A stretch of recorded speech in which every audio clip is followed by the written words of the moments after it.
Hey guys, today I want to tell you a story about how I uh, quit my job, sold my car, and decided to leave home and go travel international for a year long, and was pretty much unemployed and wasn't working for the entire whole year. Um, this is the first time I'm making this video, so it's definitely something new for me. I think I got inspired. It's been something that I wanted to do. I got inspired by, a guy out there that was making a video telling his story about how he quit his job as a neurosurgeon. I thought that was very inspirational, and I think everybody has a life story that can help each other. So I think if I can tell my story and help maybe a few people, I think that would be that would be awesome. So I decided to go to the park and enjoy the park, and decide just to do a spontaneous video. So there might be some loud noises and people talking, kids playing, or whatever. But yeah, so let me just start kind of tell you different. This story was 2010 is when I left, and how that decision has how did it affect my life, and how did it change my life to now. I'm 46 years old now. Back then I was 2010, so I was 32, and my wife was 25. So graduated with a bachelor of business. Went through a management program, target management program, for about 6 months, and then I got a job at Rite Aid, which is CVS, which is CVS later, and I worked for about a year as an assistant manager there. But it was a lot of hard work. Being an assistant manager, you have to take care of the stock room, load, a lot of hard labor than I thought. And they had ice cream there, and I had to scoop ice cream for kids. And I remember one time some of the ice cream was really hard. The ones that has like vanilla in it, it was super hard. I couldn't even get the ice cream on my scooper. And I remember scooping for this kid, and the ice cream was only like this thick. I didn't know how to scoop it. It was so hard on my wrist. And she looked at the ice cream, and she was like, "This is not a full scoop." And I don't know what's wrong with me. I think I was just flustered, and I just said, "No, it is. It's just a compact scoop." Yeah, I felt bad. I feel really bad right now for scooping that scoop for that little kid. But after a year of just being there, I knew that that's not something that I wanted to do. So I decided to quit my job, and then I went to online and stayed at home, and just to buy courses, look for how to make money online. As you know, a lot of us do that, because I thought that you get a job, even though I was a manager, probably get 50,000, 60,000 a year. And then I become district manager, and there's only one district manager within 10 stores, and 10 other managers or more qualified than me. It's probably wouldn't even get to be my turn to be district manager. And even at that, you probably make 80 to 100,000 or something. I don't think that's going to be enough for my lifestyle, that what I wanted to do. So that's why I decided to quit.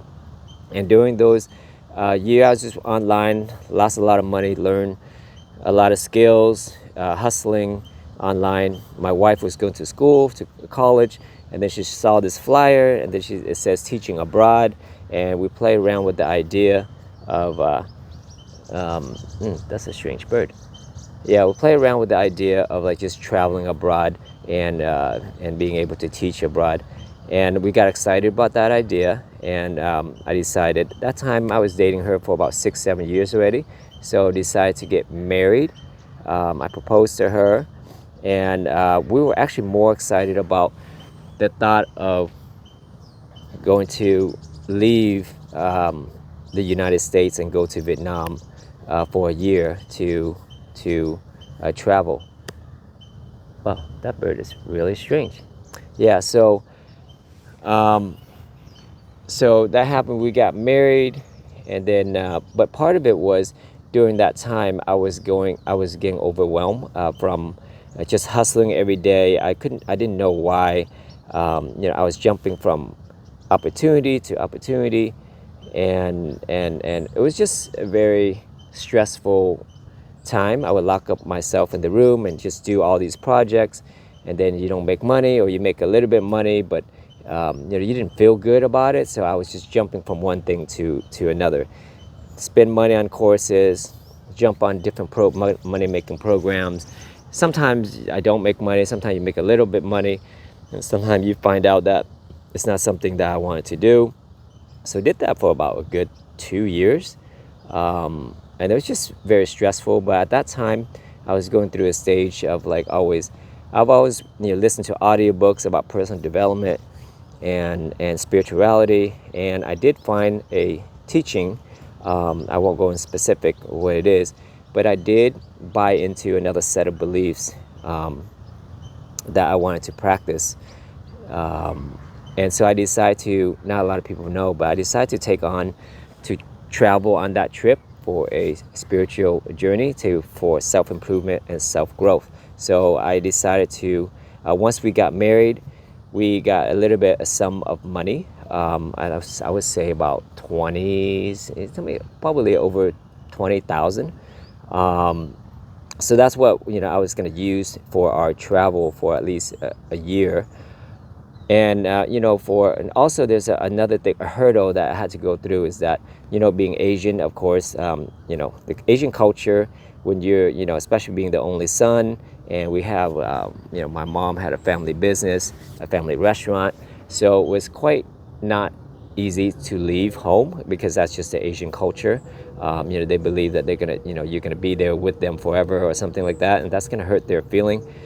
But because of my new set of beliefs, I had to still go what's uncomfortable. I had to do what I thought that it was exciting for me, and sometimes they say you have to be selfish, and selfish meaning you have to take care of yourself before you can take care of others. Selfish is not like a bad word or anything. It's not, unless you're like doing something that hurts other people. So I had to make that choice to leave. Of course, your American culture, that's pretty common and easy. But in short, so we got married, and then we left to Asia for a year. I sold my car, and then I stopped everything that I was doing to learn how to make money. I spent the whole year just listening to audiobooks, listening to spirituality, got in tune, and a lot of growth. I built a personal development website where I gather videos from like 10 personal mentors, and then link all the videos for people, and then 10 spiritual mentors. And then during that time, I learned a lot, and then I kind of put a lot of thoughts together, see how personal growth and spirituality mesh together. And I was even open in my creative mind, and created quotes on my own. It was just a time of like growth, a lot of growth going on, and those were the best time. Now to think of it back, there was a lot of growth. I was happy. And my wife wasn't, she went into the teaching program over there for a while, and then she taught English for like the last 3-4 months, so that helped a little bit. But our money was going down because we were just spending, and I had credit cards. I would spend whatever I can with credit cards, and I would use my funds to pay the minimum payment on that. And I don't recommend that at all, but that I decided I'm going to do this because in my mind I didn't have that much time. If I was going to have kids, I think my passion is to travel and go explore. I wouldn't have that much time if I had kids. So that's another reason why I decided to travel also.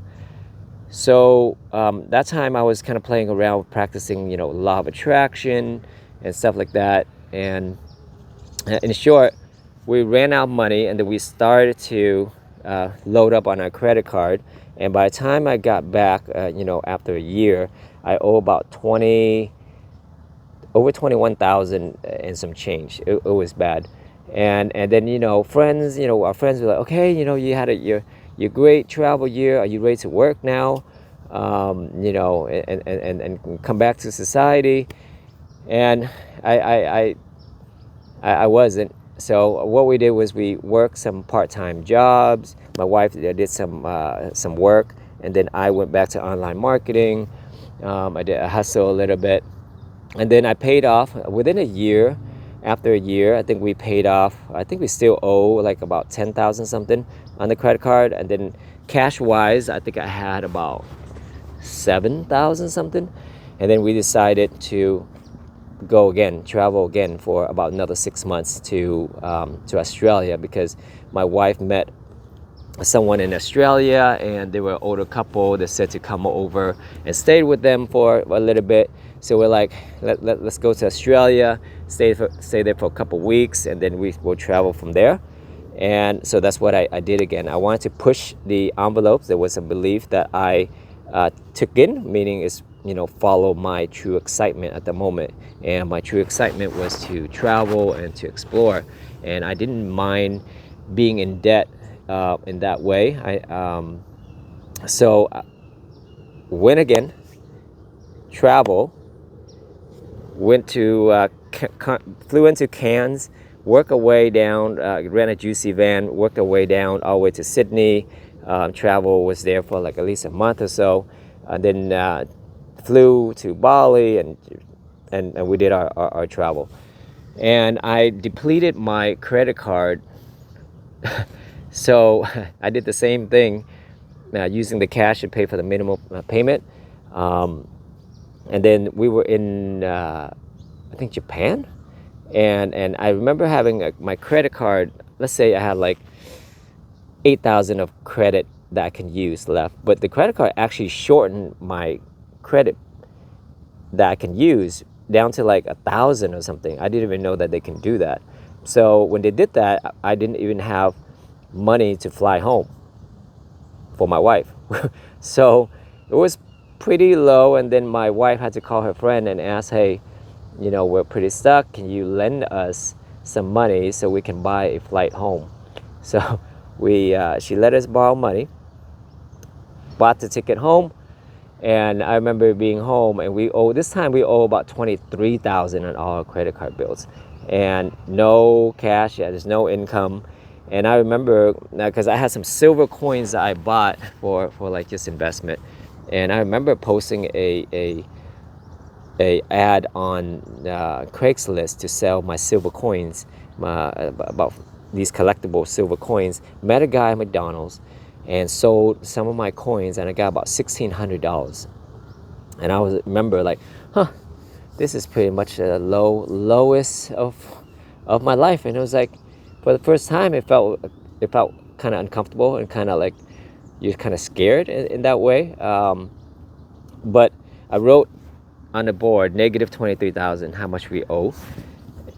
And then we started, the same thing. My wife starting to take on some part-time work, and then I also started to hustle again. And then all the amount of money that we worked,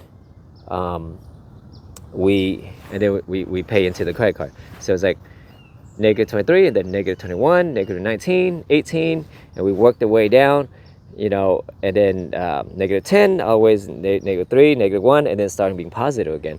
Positive 1, 2, 3, 4, 5. And I don't remember how much exactly, maybe 10,000 or so, or whatever.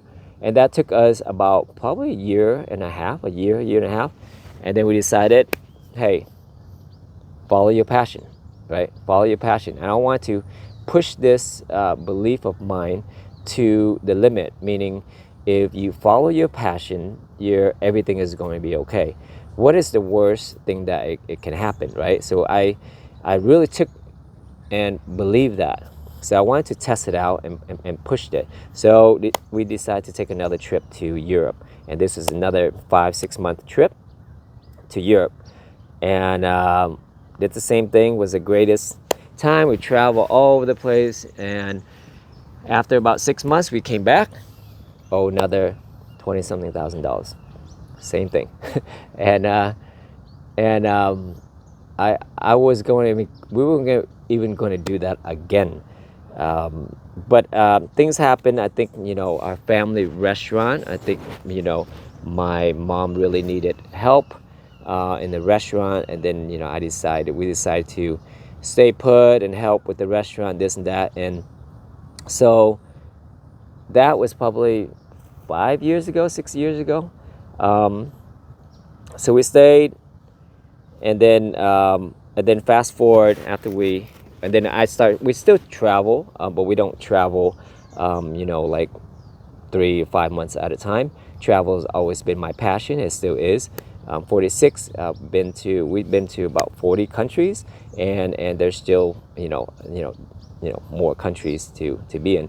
But financially, in short, without going into detail, I can say that I am financially better than I've ever been before. Okay, so a lot of times when we are in that space where we're scared, right? I talk to a lot of people, and they're financially positioned better than I am, but they're in their head. They're like, oh, I can't do what you do. I can't go because my job, my family, my mom, my sister, something. There's always a reason, right? But let's talk about the financial part. I believe that if you do or we go and take a year away, or 3 months or 6 months away, and you don't have to do a year, and you don't have to do exactly what I've done. You definitely don't have to live on the credit card. You definitely, if you have money and you can go for a month, then do it. 3 months, that's fine. That's up to you. But it's not like you're gonna take 6 months away and 3 months away or a year and go away, and you come back and all your friends are gonna become rich. That's not gonna happen. It's most likely when you come back, they are still in the same position. They don't like their job. They complain to you. There's always someone that they dislike. It's pretty much going to be the same. And a lot of time, and there's jobs and opportunity everywhere, and you really don't know that if you took that trip, you may have another opportunity, right? You never know. But the point is that there's always fear in certain decisions that we make. And if you are passionate about something that you wanted to do, there's always this fear that, if you leave your job, there's something that is going to go wrong. But, the trick is, think of the worst case scenario, right? If you leave that job, what's going to happen? Like, oh, you get a different job, or you're not going to be homeless, right? You have family, you have friends that can help you. It's uncomfortable. We live in a culture where we think that we can't go back home to mom or house or dad's house. It's embarrassing. But if you really need to live on the couch or garage of your mom or your family, your parents' place to make ends meet, and to trade that for your year of life experience, I think it's worth it. So really analyze what is the worst case scenario when putting it up to your passion, because you don't want to, be 5 years, down the line, 10 years down the line, you wish, like, oh yeah, I wish I would have done that. I wish I would have traveled. I wish I would have taken that time. Looking back, even though I am financially better than ever, I can literally take, a couple of years off and travel and come back and still have and not be in debt. I'm in that position right now, and I can do it. But just, looking back, because I've actually taken now more focus, let's say, to make money, because I want to experience certain things, not because there's a difference, right? If you are working because you want to live a certain lifestyle, and even if you don't have that money and you're still okay and happy without money, because I was, right? Those 3 years that I traveled, looking back, those were the most happiest time of my life. And how is that possible? I didn't even have money. I had debt. I didn't work, but I was the most happy, and I got to experience that.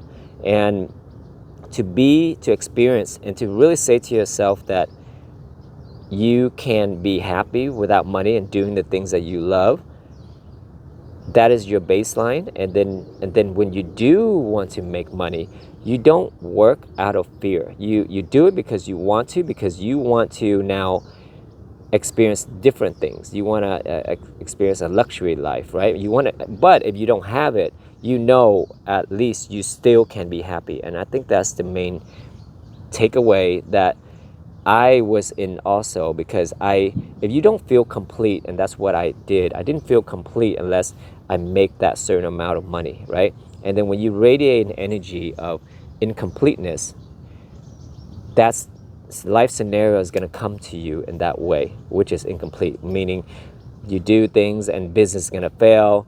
You make a little money and then you're going to lose it all because you're not complete. You need to feel complete, right? So I felt complete when I was traveling, right? I felt blessed. I felt happy. I felt there's no stress. So I felt that completeness even without money.